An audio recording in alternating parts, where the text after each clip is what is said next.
Hey folks, welcome to Clark Doom's Doomcast, a new channel where we do episode-by-episode deep dives, one-off movie reviews, and the occasional trek into franchises I think deserve a little bit more love. On today's episode, we're going to be walking through the Orville, Season 3, Episode 9, Domino, and discussing all the awesome stuff that we were treated to this week. Let's go ahead and dive in. So we open up on the Krill homeworld, and it's raining and moody, and Talea's standing on her balcony. I believe it's outside of her office, and she's notified of some Mocklins arriving. It seems the Krill and the Mocklins are considering an alliance, because the Mocklins are worried about the Kalons advancing, and they see the Krill as a logical ally. The Mocklins, however, are demanding that they lead the alliance because Talea is a female, and she orders the alliance be a partnership, or, no partnership at all. I do think it's interesting that the Mocklins have to go to a female leader because they've burned all their bridges. I get the sense the show is trying to make a commentary that outdated misogynistic beliefs are doomed to die out, or essentially the misogynists are going to run out of allies eventually. I also think the show is making a commentary that religious politicians are okay with supporting things they don't personally agree with, like the female leader of the Krill putting up with the woman-hating leader of Mocklus. And they're doing this, as long as the greater priorities are taken care of in their mind, like security or safety, for instance. So we then get the Season 3 opener, and we move back to a scene with the Alliance, and we see a decent-sized defensive fleet put together outside of Earth. And another fleet of Kalons are approaching. Isaac and Ensign Burke are prepping a device, and based off what's going on over the comms, there's about 60 ships on the Kalon side that have warped in. The device ends up firing and immediately destroys all the Kalon ships in the vicinity, and the fleet is just totally awestruck at this. And I really liked Mercer's reaction and delivery after using the weapon. Isaac asks if they were successful, and Mercer responds with, "Yes, Isaac, you could say that." And it's very Trek, feeling to have a captain who cares so much about the idea of peace. So, kudos to you, Seth. Also, the debris scene just looked awesome. Everything in this show seems to always look really, really great. But I thought it was a cool scene with the debris, and then you seeing the planet in the back there. It just looked awesome. We then cut to the Alliance headquarters on Earth, and the senior bridge crew are meeting with the Admiralty. We learn that the weapon could be deployed at an unlimited range, assuming there's enough power. The Admiralty wants to deploy the weapons immediately, or the weapon rather, and the Orville team is pretty hesitant. Basically, it lands on being a decision for Earth Council to work out and agree on. And I do think this problem is fascinating. It reminds me of the debates, I've heard around the use of nukes. I like how Isaac and Timus were brought up as Kalons. That were able to change, for the better. So it's possible for, the Kalons as a society to change too. And this weapon seems to be leading us into, one of two directions. Either the Kalon have to be completely killed out, or they become more individualistic like Timus and Isaac. So after that, we move back onto the Orville, and the crew is eating in the mess hall, and they're debating whether it's right or wrong to essentially commit genocide against the Kalon. And I like how we get the main scene with the Admiralty, but then immediately get to see what the rest of the crew think about this. That was a nice way to pace the episode. The moral question really works as an intriguing plot point. And at this point in the episode, I did feel that Ensign Burke was being a bit too negative, and I wasn't sure why the show is, letting her get away with spewing so much hate all the time. More on that later. We then move to a conference room, and Admiral Halsey is letting Grayson and Mercer know that the council decision is that the Orville is to travel to Kalon and let them know that, hey, they either need to surrender or the Alliance is going to use this new weapon. So we cut to the Orville approaching the Kalon homeworld, and they're greeted by a fleet of Kalon ships, and the Orville tries to hail them. The Kalon ships don't respond, and they end up charging their weapons and start firing on the Orville, so they're obviously forced to use the new weapon. It works, so they charge the planet, and they have to use it again one more time when another fleet comes forward. Kalon Primary, after that, gives them hell, and eventually gives them landing coordinates once they've made it through. And the Orville starts heading down to the planet. Now, the Kalon approach music started at this point, and it looked and sounded so cool. Seriously, the orchestra is firing in all cylinders here. especially love the big brass sound they lend to the Kalons. It reminds me of the Empire in Star Wars, at least musically. It's really big and epic and alien.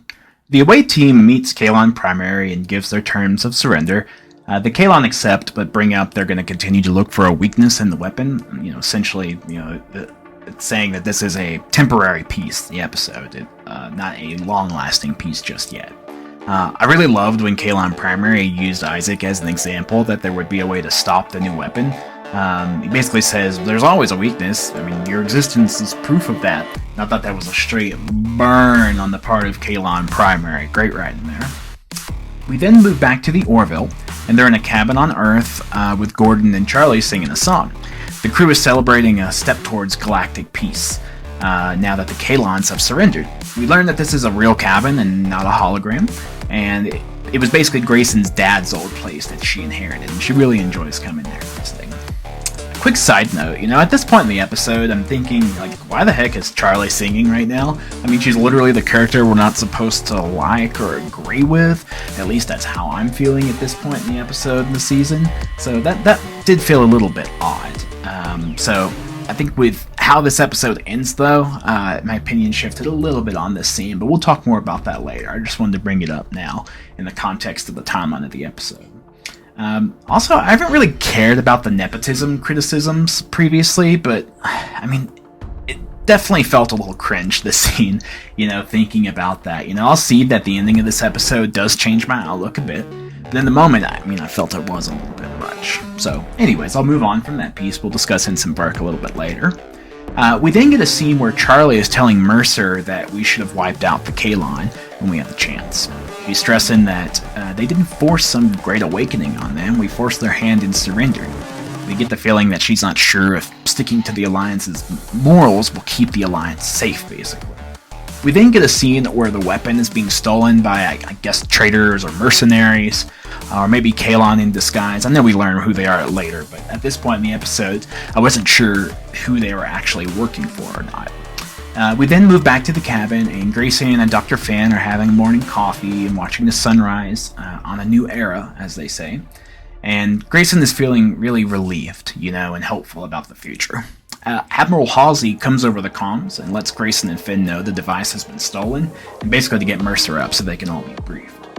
We then see a shuttle, see the shuttle that stole the weapon, arriving at a destination in space with a Moclan and a Krill ship. Admiral Perry walks in, and I guess, he's a traitor now. He's given the weapon to the Moclans and the Krill to destroy the Kalon, but he doesn't agree with the Alliance's decision, and is worried about losing the tactical advantage they have now. He also says he's going to turn himself in when he gets back to Earth. I guess it's nice that they're going against the whole evil admiral trope.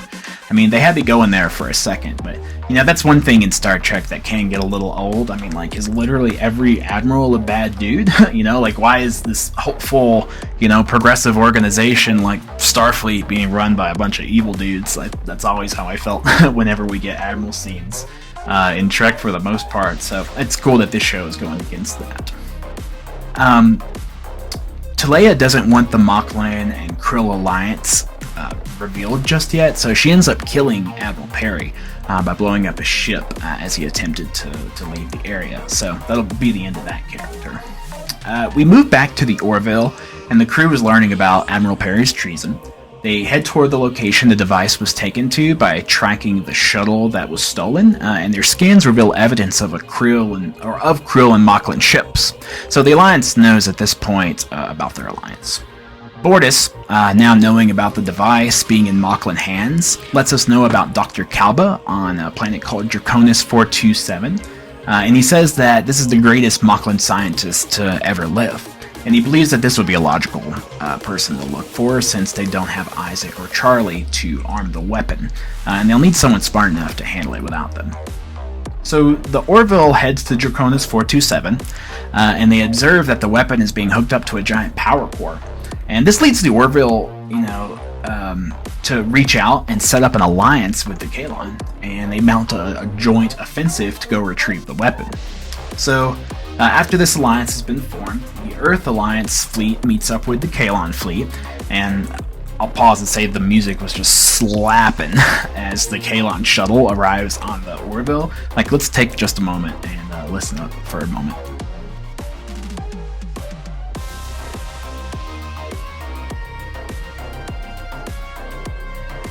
So the Kalon away team is then met by the bridge crew, and they head to a conference room to debrief over the plan. In this plan, the Alliance will do the ground team work, and the Kalon are asked to handle the planetary assault. Kalon Primary does assert during this that he wants to join the ground assault, and Mercer does reluctantly agree to let him come along. The attack begins, and as the Alliance approaches Draconis, and they start engaging with the Krill-Moclan fleet that are protecting it. The Kalon end up coming in as a secondary squad, and the Krill are pretty scared when they realize this. The Orville away team launches at that point in a shuttle, protected by a squadron of fighter ships from the first episode, actually. Those really cool new fighters that Gordon was test piloting earlier. So we then see a skirmish in the clouds between the new fighters and the Krill as the approach continues. The shuttle becomes too damaged to make it down to the planet, so the away team launches in their egress suits for the final bit, basically jetpacks. And we get another super fun sequence. I thought the Canyon Run was the special effects team firing on all cylinders, but I mean, this really took the cake. I will admit, though, the landing shot was a little iffy, but, you know, I'm not going to complain when we're getting treated to such a hearty meal with the rest of this episode. The away team then makes their way into the facility. The Krill order Dr. Kalba to initiate the weapon and to do it quickly. Meanwhile, the strike team goes after the transmitter array and is trying to find a weak point so they can shut down the apparatus Dr. Kalba is using to engage the weapon. We move back inside the facility, and Talea is caught Grayson by herself and off guard. And while this is going on, we're flashing over to Dr. Kalba, and he's initiating the countdown sequence on the weapon. At this point, the fighter squadron is getting too heavily bombarded, and they have to break off. And we move back to Dr. Kalba's lab, and the rest of the way team has infiltrated it. This all was happening really quick in the episode, and it was jumping between these different scenes. So I know I just threw a lot out there, but it was more so the episode's pacing dictating it. So we then learn that the weapon can't be turned off unless a bunch of fail-safes are removed. Then that usually takes weeks to do. So Charlie and Isaac immediately get to work after hearing that, since they have a shot at removing them because Isaac is a hyper-advanced robot, and Vincent Burke, can think four-dimensionally, as they say. Kalon Prime, while they're working, actually does save Charlie's life at one point when some Moclans try to kill her.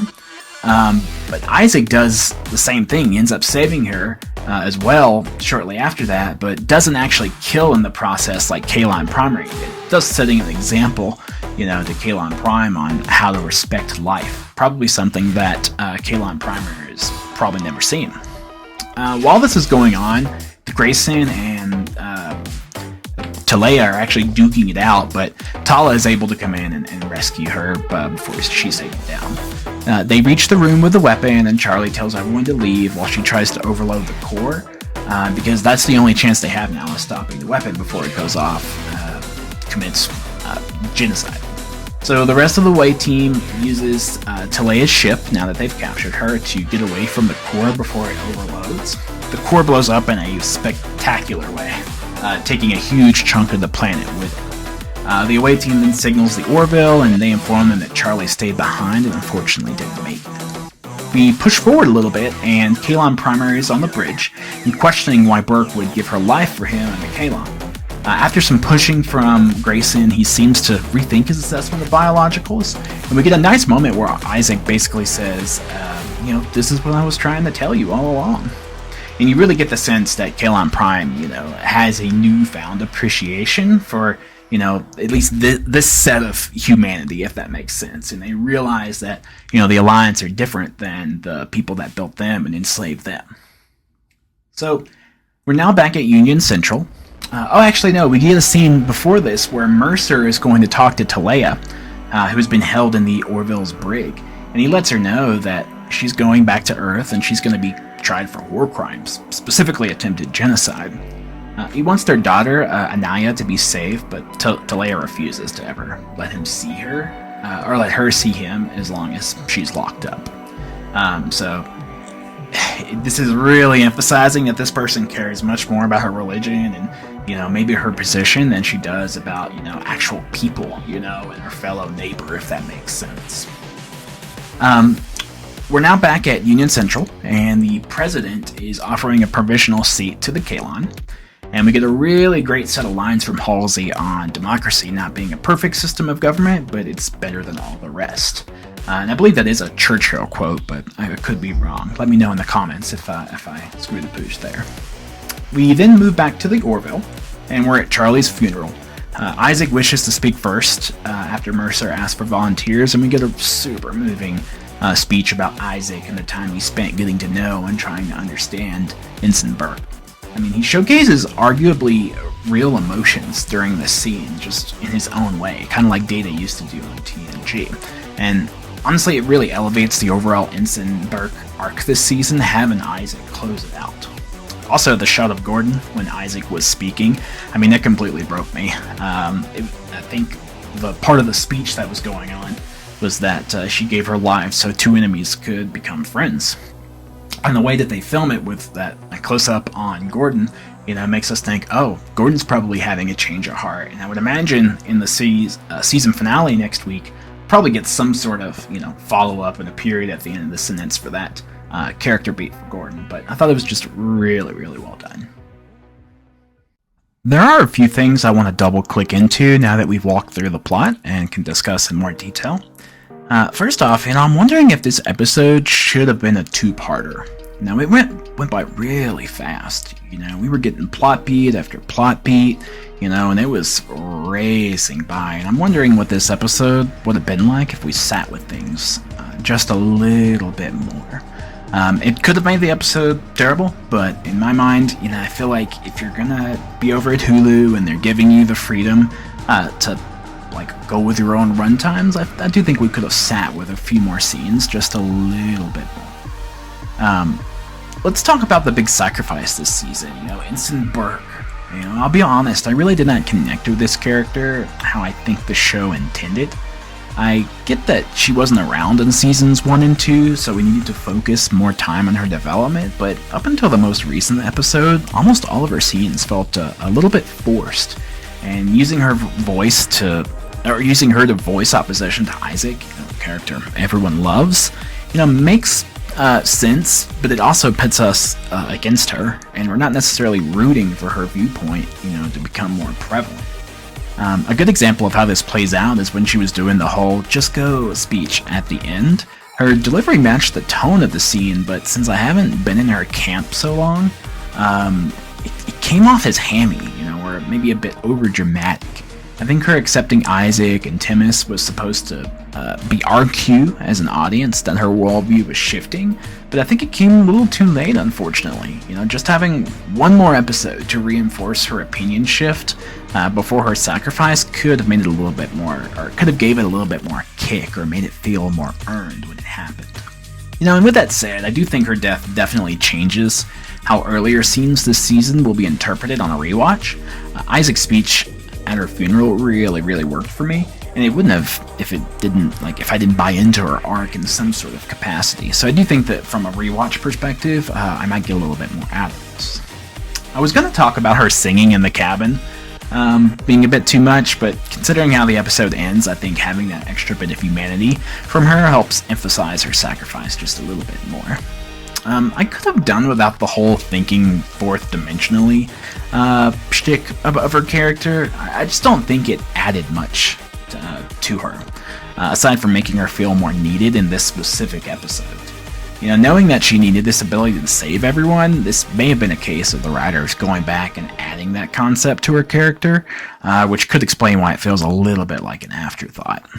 And I guess I think the last thing I'll say about Ensign Burke for now is I like how her arc was used to bring together the Kalon and the Alliance, and essentially make a commentary on collaboration with your neighbors, whether that's next door or the next solar system over. Through her, we were able to explore forgiveness and the idea of working with those you have a difference of opinion with to make the world a better place. Much like this show handled the topic of forgiveness with Topa and Clyden, I think having representation of those who come from extreme worldviews to a more humane one is something we need to see depicted more. Outside of Vincent Burke, I appreciate how the show has represented religious fundamentalists and what a society with these type of people in power will do, and how they will treat other cultures. I feel that if you have an opinion that literally everything is second to your deity of choice, you can't really be trusted to do but what's best for individuals if you're in power. The resulting society, would be based on irrationality and bending of information to make a specific, to match a specific worldview, and that disconnects you from reality, and something you need to be grounded in to appropriately solve problems and challenges. While we get a lot of contrast between the Krill and the Moclans, I think they are similar in regards to their authoritarian way of administering government. And it's fitting that these two cultures that are doomed to stagnate would have to pair up out of necessity after being extricated from most of the galaxy. And on a similar note, I'm wondering who's going to take over as leader of the Krill if Teleya is locked up. Will the Moclans step up? Or will it be another Krill that's even worse than Teleya? Or will it be a swerve and maybe someone gets in power that's not as religious and genuinely wants to make things better between the Krill and the rest of the galaxy? I'm really excited to find out, and I'm hoping we get, some sort of hint next episode before the season closes out. Alright, that was Domino! This episode had a lot going for it, and I really couldn't ask for more in the penultimate finale. I imagine next week is going to be all about setting up a new status quo for what I hope will be a return in Season 4. I don't believe I've heard anything about it being greenlit just yet, so I hope Hulu makes an announcement soon. It would definitely be a travesty for the show to end after only 3 seasons. Honestly, I could see this going on indefinitely if it were handled appropriately. I mean, heck, I'd maybe even watch spin-offs. I'd love to see what McFarlane would do with a DS9 or a Voyager-inspired show, considering how well he's done with the TNG formula. But with that, I'll go ahead and give my salutation. Live long and prosper, folks, and come on back for a review of the season finale here next week.